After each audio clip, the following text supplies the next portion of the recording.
Okay, here we are. This is another Have a Chat video. I'm talking to Sue Griffiths, who recently finished the Flip Maths Classroom course, which is also known as Deliver Work Remotely. Now, I asked you, before we started recording, I asked you a question. Do you consider yourself a what did I say? Did I say tech head or tech enthusiast? And you said no, but some people accuse me of that. Can you explain? Can you talk about that? A few years, like I've always regarded tech as, okay, we've got to go with it. You know, like people don't like change. Yeah. But if you ignore it, then you end up behind her and behind her and behind her. Yeah. So I've always had the attitude, well, so long as you're learning one new thing a year, you're probably doing as much as can possibly be expected of you. Yeah. And I was teaching at the uni on a prep for study program, and they had just gone to everything had to be submitted online and so on. I'm teaching maths and I'm going, you cannot expect these people, mature age students coming in from nowhere, to be able to submit their maths assignments online. This is just unreasonable. I said, you've got to give me a computer room. I've got to teach them how to do it. I've got to teach them how to use spreadsheets. I've got to teach them how to use an equation editor, you know, like all of these things so they could do it. And they kind of went, ooh. But they gave me a computer room and I did it. And some of the students said to me, I wish I had your knowledge. And I'm kind of thinking of my tech head, you know, teachers I teach with and going, yeah, there's a whole lot more out there. You know, like I'm the kind of person who goes, please help me. But and I think one of the reasons I did this course was because I went, you know, like we have a PD, it might take an hour, 2 hours. And then they go, okay, you train now, you can go off and do it. I'm going, no, I can't. Yes, I totally get you. I need to be able to work this through on my own time. So when we were going down into lockdown, I said to the principal, look, I know we've done stuff in school. I know we've had PD. I said, it's just not enough for me. I need to be able to work through it on my own time. I need to be able to do it. And as I say, I had been making quilting videos. I had been using the editing suite. I had been using Handbrake to compress videos. I had been dealing with this stuff, but I still felt like, whoa, this is just really all a bit much, a bit suddenly. And we were scrambling. We were scrambling like mad to get our content up and out and to the kids, and you know, in a good way. Like to give them a good learning experience, not a really rubbish one. So given that you've already had a level of competence, you were already creating videos using your document camera, and a small level of competence. I had tried it. Well, much more than most. So how did the course? Because we're talking an online course that you can take 4 or 6 months to complete. How did that help? One of the things that really helped me was that interview you did with the teacher who said, look, I just get all my kids to write down everything they aren't sure of into this one document. That was Andrew Gray, wasn't Google it? Classroom. That was the Andrew Gray video. Yeah. And that was my real. I went, yes, that's what I want to do with my seniors. That's what I'll do. They didn't really pick it up, but I think that was because I had them trained to use Facebook group as a way of getting instant feedback on their on things they were having issues with. Now, the problem with that, of course, is once it's gone, it's gone. I can the group when they're finished, and I you know, like I don't keep everything. Whereas this way, you know, you can sort of say, okay, I see the one you've got a problem with. Here's a link to my solution. It takes 5 minutes if I've got Screencast-O-Matic set up with Ziggy set up. You know, I can just write it on paper. There you go. We're done. Sorted. Moving on. And that would keep them all together, so that the following year you could go, well, you know, like these are ones people have had trouble with in the past. Just click on this. You know, like if you have trouble and you have struggled, click on it and you'll see the solution. But, you know, like don't use it as a crutch. You use it as a frustration. The reason why I think that instant feedback is particularly helpful, especially for senior maths students, was once I was tutoring a girl when I was up in the Territory.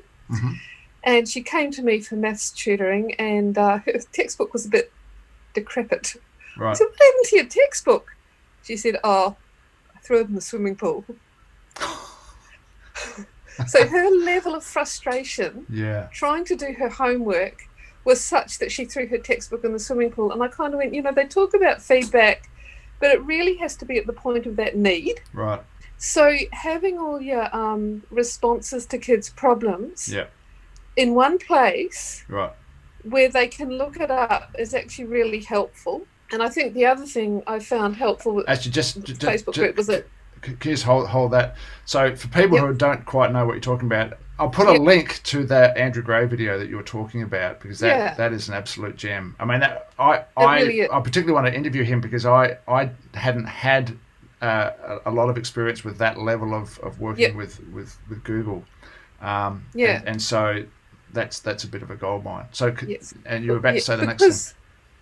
Because the school was on Google Classroom, like that was their preferred Yeah. platform for delivery, I did take your point that it's chronological and, like once it's gone, but sort of going, okay, fine, I've got to link into my Google Docs, I've got to have them all ready, I've got to have them in a file ready to go the following year and just redo those links. Yeah. And that, I think that was helpful. That was sort of like, yes, get organized, make it clear, like it's about organisation and clarity for you as well. I know I had, when I was a very young teacher, and we still had school inspectors a long time ago, and he said, don't try and do a brilliant lesson every single time. Do one a fortnight. Right. And file it. Right. The next year, you'll be able to do, one brilliant lesson a week because you've got one on file and you'll do another one a fortnight. Yeah. The following year, and build it up. Right. That's And a that's great piece of advice. That was a very great keepable thing, because we all do good stuff. Yes. But the tendency is the following year to go, oh yeah, I wonder where that was. Yeah. Which of my many folders. So I think the one of the advantages of the Google Classroom system, or any system where you're doing all your classwork together, is that now I can get it back out again. Even having your registers online and everything linked, you can get it back out again. I suspect, I don't know for sure, but I suspect Yeah. when people went into remote delivery, I think a lot of people were doing it's 100% on Zoom, and so they're still teaching face to face, like teacher directed, but on Zoom. And I'm thinking, well, you've got to do a mix. You've got to be creating videos. You've got to be giving them resources and doing your Zooms, and maybe putting the Zooms in there as well. But you've got to have some simple system of delivering that to your kids where they can easily access it. And I wonder how many people miss that idea because it's all sort of too hard. But that was a real takeaway for me. Was just, yes, do concentrate on that accessibility again, because the thing is, it takes time to do videos. Like we were really scrambling when we went into lockdown, but if you can then build on what you've done and reuse, you've actually you've given yourself the gift of time. And you can source videos from elsewhere as well that and add, that's right. you've got to curate them, but so that course is a challenge because I need to cater for people who are rank beginners with this whole area, and then other people are already doing some of it. And so there's a massive amount of information in there, but obviously you can cherry pick. And some people are using iPads and some are using Macs and some PCs. So I'm trying to cater for as many different categories of people as possible. But I think though, having worked through how to do videos and use Handbrake myself on my own, it was reassuring to have I know how to do that. Got that. I understand all the editing things. Got that. But there's little things you still pick up. And also the discussion about platforms I found helpful. Right. Because, what are you looking for in a learning platform? Should you use Teachable? Should you use Google Classroom? What are the advantages and disadvantages? It's not just about cost. It's about a whole lot of other things about how the content gets delivered. It's not just how pretty it looks. It's really, to me, it's functionality. Nice. It needs to be user friendly. Also feedback. It needs to be user friendly, not just for kids. It's got to be for the teachers. And you sort of said a lot of people were just going to Zoom. Honestly, Zoom was just a really dirty word by the end of that time. The kids started off excited, like it was a novelty, but it quickly became old, and it really needed to be used very carefully. Yeah. And I was sort of reflecting on it afterwards, and I was going to we were asked to do one Zoom a week to keep in contact with the kids. Right. But really, in some ways, I think that a short, quick Zoom followed by, okay, now do your work was better, or a working together situation where you said, okay, we've got, hello, how's everyone going? 5 minutes of talking. Now, this is what we're doing. Let's all do it together, like a sort of a working together online sort of scenario. I think that might have been more helpful. And the other thing that I think the Zoom would have been helpful for was the pulling together at the end, where you're going, okay, everyone, let's chill, because but you're saying that a talking head that you're supposed to sit there and listen to is diabolical. But you're saying that Zoom, without some kind of a conduit, online conduit that's delivering information and getting feedback both ways, Zoom on its own would just be hopeless. But Zoom used carefully with this highway of information back and forth with the kids is like 10 times better. And I think also, like one of the things they asked us to do at my school was get the kids to submit their page of work and a photo onto Google Classroom.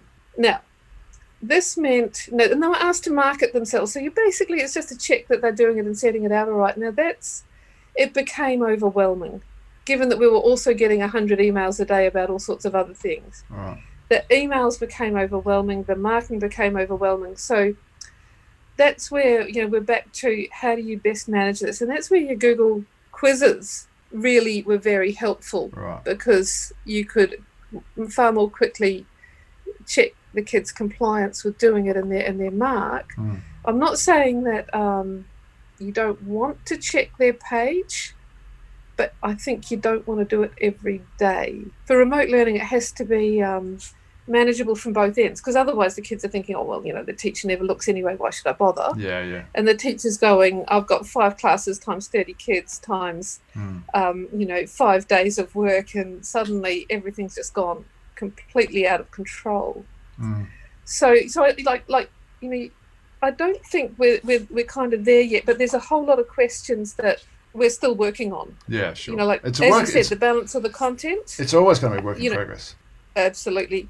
I think that the balance of the content, how do you get that balance between Zoom and online videos and textbook work, read it yourself sort of thing, and do it yourself, and how do you integrate that together? Were you? So I think. Were you using a level of student-centered activities, like here's a dozen things you can do, but you need to do 7 of them, and work through, and some of that could be textbook work, and some of that can be create something. And were you doing some of that? Yeah, I was trying. So I'm a huge advocate of choice and self-directed stuff, because that leads to students taking ownership and all that sort of stuff. And of course, you have some kids who do nothing, but for the vast majority, it seems to be. Yeah, I think the ones who did nothing were doing nothing in class anyway. So let's not worry about that.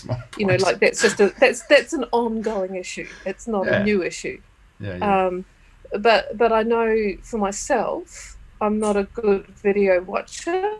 I need to have something to do. So the kids having something to do while they watch, pause and do is really good. And I think the integration, so that they're working through a video, they're working through something, they know there's going to be a quiz at the end, so they've got impetus, they've got a bit of incentive to sort of keep going. They've got their own record keeping, so that once again that's about I can see my progress.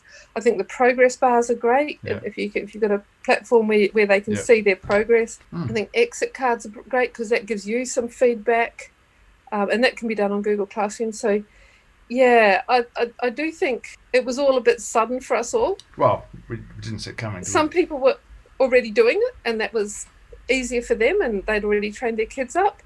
Those of us who weren't had a harder change to make.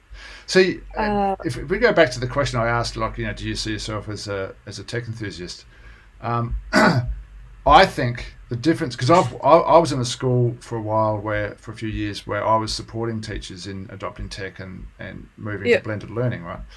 And it's interesting. It's not necessarily age or experience. It's that allows a teacher to make progress. It's an openness to have a go, and I guess teachers need to see a reason for it. I was running sessions and I had online stuff that they could access, but a lot of teachers didn't see the point. Well, I can do it the way I've always done it. So why should I change? Not that they're saying that, but that's what's going on. And so this is all fascinating, Richard, but nothing happens, right? But now I know that COVID came along, and all of a sudden, I have a need to learn this now.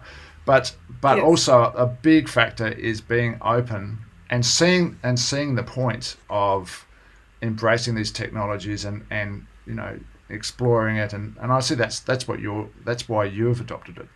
So, that's what's helped you clearly in my assessment. That's what I would think. Yeah, I appreciated having a course that was connected.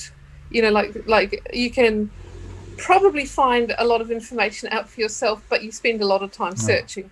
Having someone else do the hard yards and go, okay, do this, then this, then this, was actually very helpful. Yeah, there was a couple of hundred hours go into that. Yeah, and a lot of hours go into it. And as I said with Handbrake, like I'd used it and gone, I do not understand what any of these numbers are, and now I know I don't need to know what any of these numbers are. So that was your statement, wasn't it? And I said I've used Handbrake for years. I can't explain what the numbers are, but I know this, and I know this. So that was an interesting question to field, yeah. Hey, look, Sue. I think we might wrap it up. That's awesome. I'm really glad we had a chat. I'm glad I beat you over the head to convince you to do this video. And thanks for the demo of the document camera. That's fantastic. I hope that's going to inspire some people, because the document camera doesn't have the same kind of sexy appeal, does it, as screencasting software and all this sort of stuff. In the tech world, I don't think.